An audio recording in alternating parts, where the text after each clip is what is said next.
Hello and welcome to this lecture where we'll come into for statements. So here we will loop the things that we know about. For example, we'll loop through a range of numbers, we'll loop through a list of values, we can loop through tuples, we can loop through a dictionary, we can loop through several lists at the same time, etc. This will be quite interesting, and in further lectures, when we go into more sequences, we will use the loops there also. So right now it's just the basics of for statements so that you can see how it works, and also make sure to contrast it with the while statement that you have learned if you watched the previous video.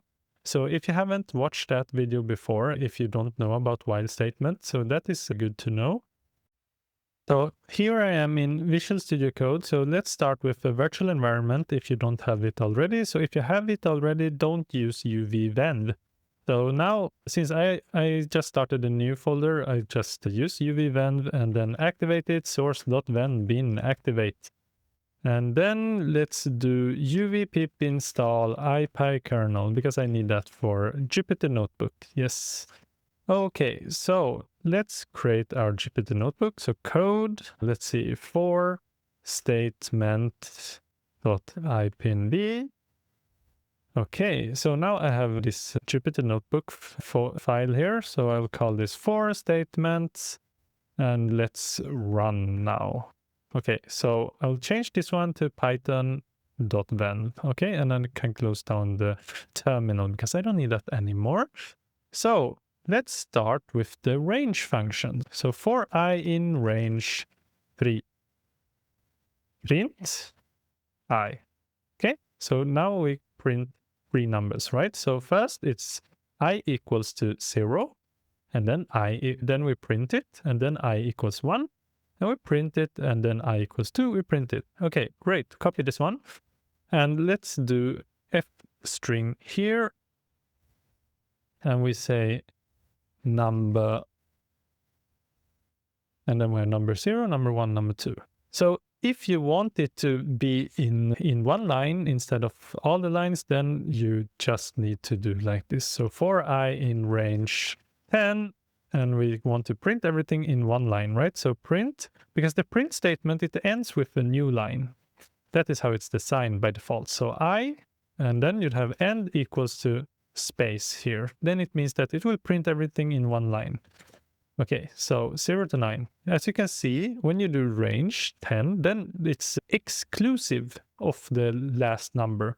So it's exclusive of 10, so we go from 0 to 9. But we can actually use this one. So for I in range, we can go from 2 to 10, for example. And then we can print. Actually, I can just copy this one because I want to show you that. Okay, and you can see 2 to 9, and we can copy this again, and we can do 2, 2 here. Then it will jump 2 numbers. Let's see, 2, 2. No, actually it's the end, and here is the step. So then we go from 2, and then we go 2, 4, 6, 8. So this is how the range function together with for statement works. Okay, or the range object. Okay, so let's move on.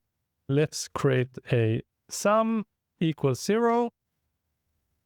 And why do I do underscore here? That's a convention because I don't want to overwrite the default sum function that exists in Python, because Python is a dynamical language and you can overwrite all the functions. All the symbols can be overwritten. So that is quite dangerous, actually. So we'll do underscore, then it's safe. So this is your sum. So for I in range 6, and I want to sum it. So sum plus equals I. And what you can do is print, and you have an F string here. You have a, let's see, we can do an F string, and we can actually do F string 0 plus 1 plus 2 plus 3 plus 4 plus 5 equals to, let's interpolate this value, sum with underscore, so F string. Okay, so 0 plus 1 plus 2 plus 3 plus 4 plus 5 equals to 15. Yeah, great. Okay, let's move on. let's do the random module. Actually, we used the random module before, right? If you watched my previous videos on while statement, I think we used the random module. So random as RND. So number 6 equals to 0. What I want to do is I want to throw a lot of dices, and I want to count the number of 6 that appears. So dice rolls. If you want to throw a dice, you do like this. Dice equals rnd.randint 1,6.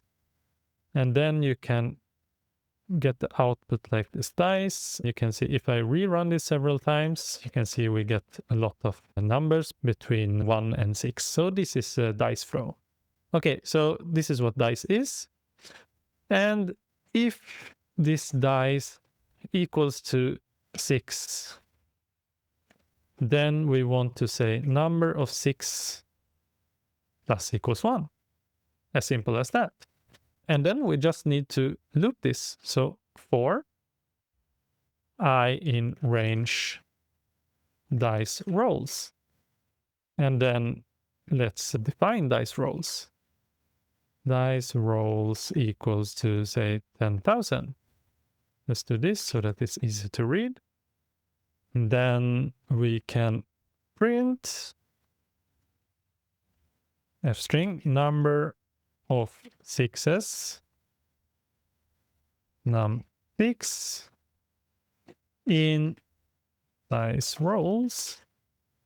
You can see here 1706 in 10,000 dice rolls. And you can see the value changes a little bit, and you can see if we want to calculate the probability, we have print f-string probability of getting a 6. Here, num6 divided by dice rolls.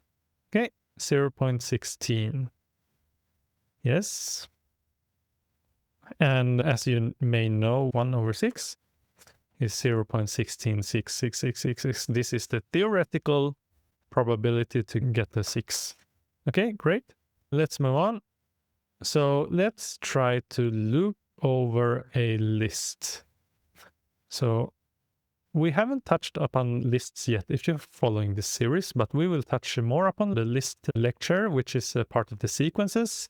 So here we just create a few fruits equals to apple, orange, grape, and strawberry. Okay. So fruits equals to this. So this is a list. And for a list, we can loop through the list. For example, we do like this. Print, I love to eat.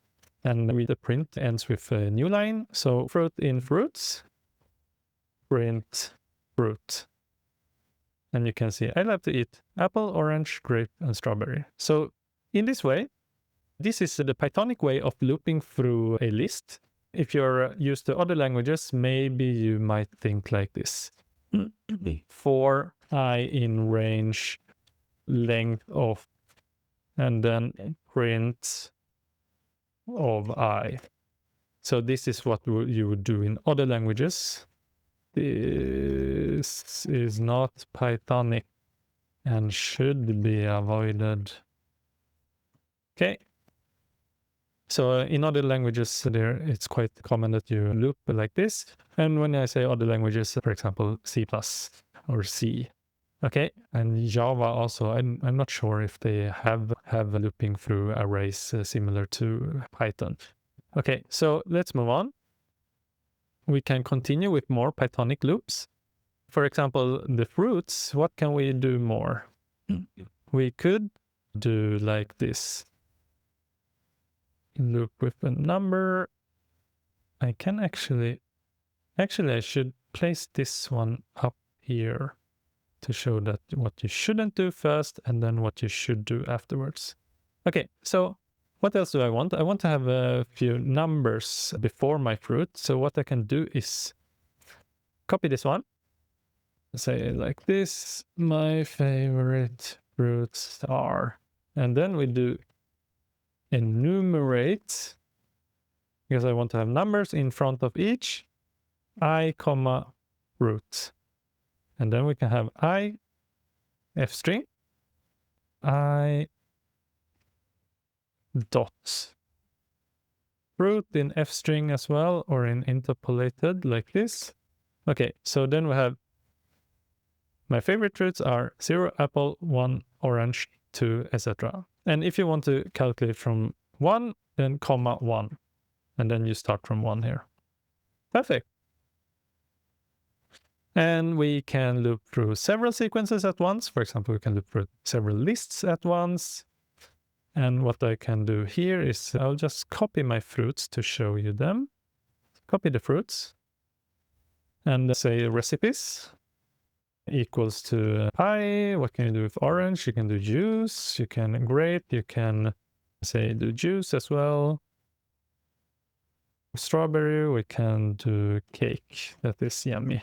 Okay, so let's loop through these both. So for root, comma, recipe in zip of roots, comma, recipes. Okay, and then we can print this out. We can do f string. We can take out the fruit, colon, the recipe. Actually, we can remove the colon like this. And then you see fruit and recipe. Let me make it a little bit nicer. Colon, and then we do left align 20. So we have 20 in space. Okay, so it looks better. And let's just do similar here. So print to make it look nice. So f string. Let's see, fruit, and then colon 20, and then we do recipe like this. Okay, let's see. Fruit, colon, recipe. Oh yeah, we have space here. Remove that space so it looks better. Okay, so this is a way to loop through it Pythonically with looping through two lists at the same time with the zip function. So that is cool and all. So let's move on to nested loops. Remember that we could nest if statements, and we can nest for loops as well. So in order to nest it, for example, we can create coordinates. So for x in, let's see, for x in range 3, for j in range 3, and then print